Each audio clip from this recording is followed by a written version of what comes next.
All right, let's dive into one of the most chaotic and revolutionary periods in the history of art, the International Avant-Garde. We're talking about a time when artists weren't just trying to make something new, they wanted to tear down the old world and build an entirely different one from the rubble. And to really get what was going on, you have to wrap your head around a pretty wild question. What happens when art declares war on itself? Because that's exactly what this was. It was a full-on civil war within creativity, a radical break designed to completely reinvent what art could be and what it was for. You know, the name itself tells you almost everything. Avant-garde. It's a military term, right? It means the advanced guard, the troops you send out first to scout ahead. And that's how these artists saw themselves. They were soldiers on the cultural front lines, charging into unknown territory to challenge the establishment. And make no mistake, they had a very clear mission. This wasn't just about making weird paintings for the sake of it. Oh no, this was a two-pronged attack. First, blow up the old ideas of form and style. Second, use that new art as a weapon to change society itself. So, the big question is, why? What on earth happened that made artists all over the world want to blow everything up? Well, to get that, you have to understand the world they were living in. A world that was, quite literally, about to shatter into a million pieces. Okay, so picture this. The late 1800s were already a time of huge anxiety. Life was getting faster, cities were exploding, and then 1914 hits, World War I. And this was a new kind of war, a brutal, mechanical slaughter that nobody was prepared for. By the time it was over, it had left behind not just a devastated continent, but a generation of deeply traumatized people. And you can imagine, this wasn't just a political problem, it was a complete crisis of faith in, well, everything. All the old ideas, reason, progress, patriotism, they all seemed like a joke. For the artists of the avant-garde, those weren't noble ideals anymore. They were the lies that had marched millions of men into the meat grinder.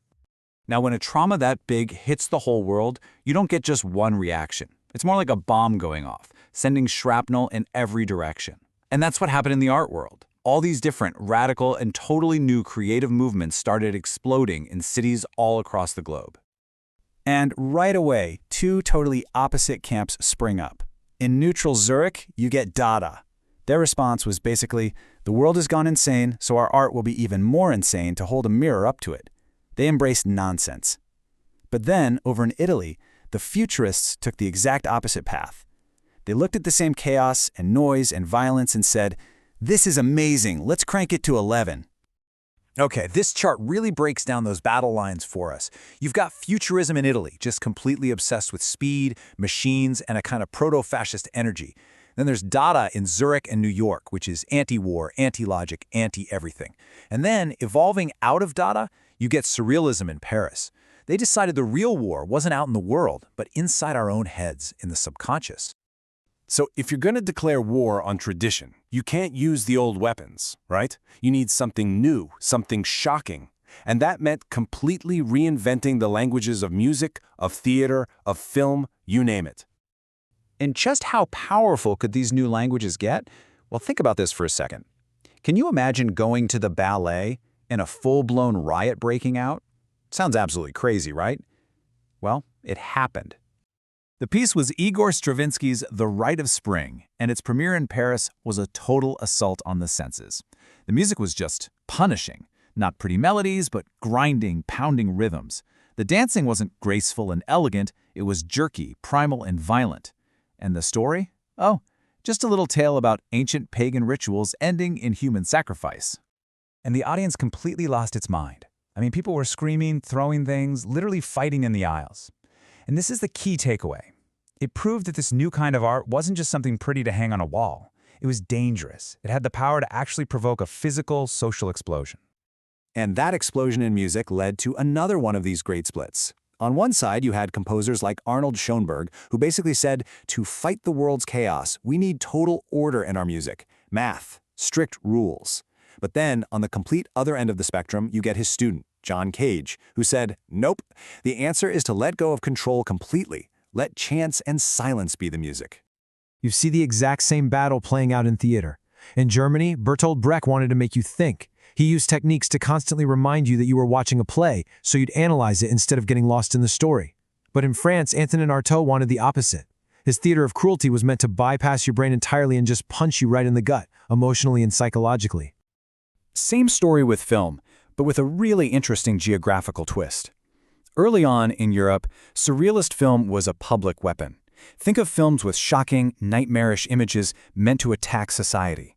But then World War II forces so many of these artists to America, and there, the focus starts to change. It becomes less about attacking the world outside and more about exploring the dream world inside your own mind.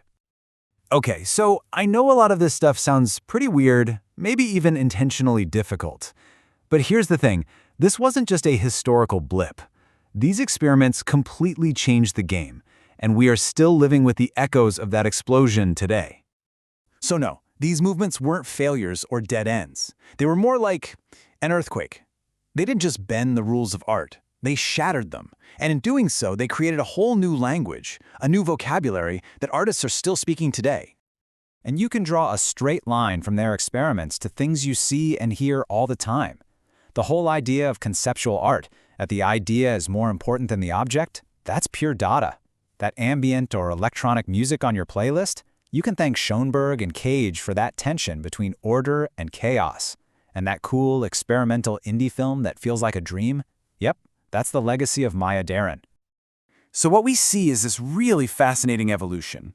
In the beginning, in Europe, the mission was to smash art and life together to change the world.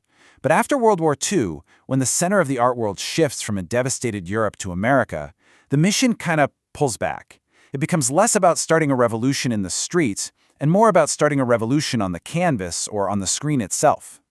And you know what? That retreat might have been the smartest thing they ever did. The big social revolutions they were dreaming of, for the most part, they didn't happen. But by focusing on revolutionizing the tools and the language of art, they created something that would last. They guaranteed their ideas would survive long after the specific politics of the moment had faded away. Which brings us to a really fascinating and kind of tricky final question. These rebels, they won. Their ideas became the new foundation. Their rebellion is now what's taught in art school textbooks. So it really makes you wonder, if the old rebellion is now the new rule book, how do you rebel against that? Where does the next advanced guard even begin?